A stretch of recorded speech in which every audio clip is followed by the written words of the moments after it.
Hello! If you clicked this video, then you're probably wondering what kind of creative you are. I haven't found any research or BuzzFeed quizzes that have categorized it like this, but I thought this through, so hear me out. That said, I would say that my definitions are quite loose and can be interpreted in countless ways. Emulator. First, we got the emulator. This category is the most common one, I'd say, on the basis that on the foundation, everyone is an emulator, but we'll get into that later. By emulator, I mean creatives whose strengths come through execution rather than reinvention, so that can be through something like a cover artist to a photorealistic artist. Of course, this does still require creative problem solving, with thinking about how and what you would do to achieve the results you are looking for. Whether that's mechanical techniques or how to apply your skills to get the result that you want, they are very good at solving problems within the existing framework. By this, I mean, for example, if you're trying to draw a realistic cat with the goal being accurate representation, they'd have to think how to solve problems within the constraints that they've set themselves. How do I render fur? How do I shade convincing lighting? How can I create depth? We're not reinventing the wheel, although sometimes people come up with the most niche techniques to achieve the results, like using broccoli to blend charcoal or something. There's lots of examples, I'd say, for emulators in the creative sector. You could say like visual artists who have aphantasia, which is the inability to not see images in their head, but are still able to create amazing artwork by solely relying on what they see. Like Sherry Bakes with her amazing realistic paintings by combining fundamental techniques and knowledge of anatomy.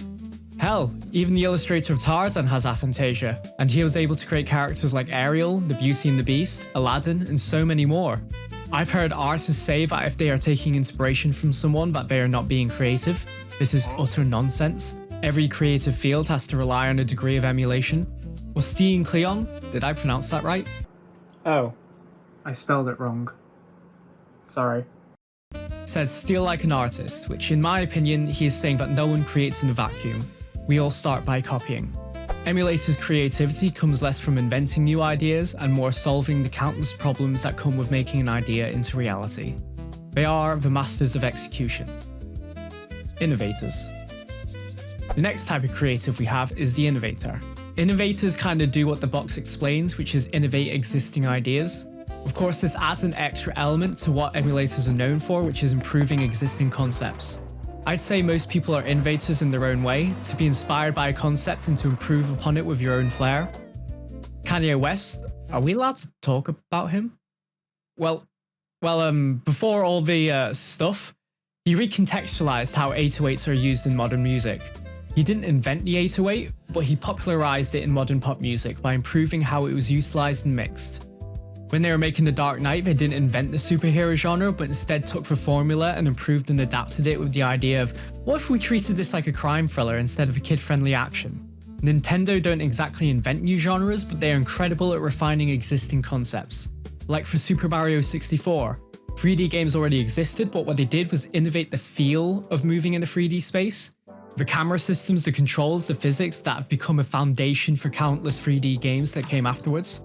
I could go on and on about Nintendo doing this, like with Breath of the Wild, refining the formula of open world games.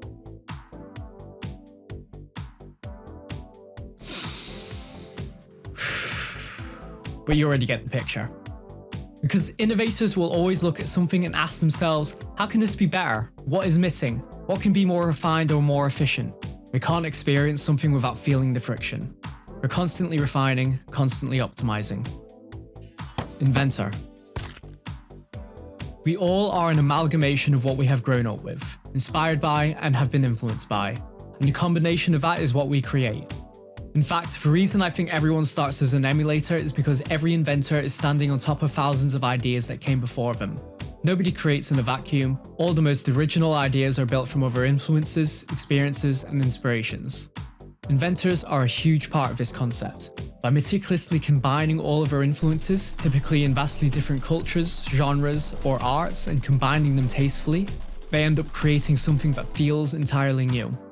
A great quote from Picasso is, "Good artists copy, great artists steal." There's no concrete reason as to why he said this, but to me this means how great artists absorb and take ideas so deeply that they create something that is their own. An example of this is from a show that I've always loved, that being Arcane. This show used real-life handheld camera motion and framing, 3D modeling, but painted those models with brushes, 2D animations like impact frames from anime, and even ignoring the basic rules of lighting. Altogether, they've created their own style, known amongst artists as the arcane art style. They didn't invent painting, nor did they invent 3D animation. I doubt they're the first people to put anime impact frames into a 3D animation, but they combined them in a way that no one has done before. Instead of following a linear structure when creating an animation with the basic rules and principles that you would expect from an animation you would typically see, they decided to combine it with principles and concepts from lots of other crafts, thus creating something that feels entirely new. That being said, it doesn't always have to be tied to this definition. In the mid-1900s, cameras became a tool that were being more widely used, and in response, Pablo Picasso decided that photorealistic paintings became obsolete for capturing the truth. I mean, look at the paintings this man made when he was 13. That's crazy. Picasso created cubism by trying to show one subject from multiple different angles at the same time. He created something new by not necessarily combining lots of different influences, but by capturing something new from a new perspective. Instead of asking, how do I accurately capture this? He asked, is there another way I can represent reality altogether? In short, emulators are the masters of execution, asking, how do I make this? Innovators are the masters of optimization, asking, how do I make this better? And inventors are the masters of exploration, asking, what else could this be? Some could say that it can also be seen as a process. We start off emulating in order to learn the techniques and context of our crafts. Then we innovate to refine what we've learned and even to add our own flair. Then we invent by adding our own influences into the craft, making it something more our own. And this is where they start bleeding into each other, because the biggest thing I've realized is that these aren't set identities, they're modes. Modes that we switch between depending what's needed in the current moment of our project. So what kind of creative are you? Are you the emulator, mastering how to execute your ideas? The innovator, refining and improving existing ideas? Or the inventor, combining influences in ways nobody expected?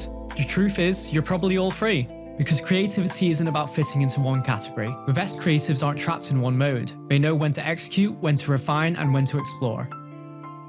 If you enjoy this type of content, please like and subscribe as it helps me greatly. I've got lots more videos planned which I look forward to sharing with you.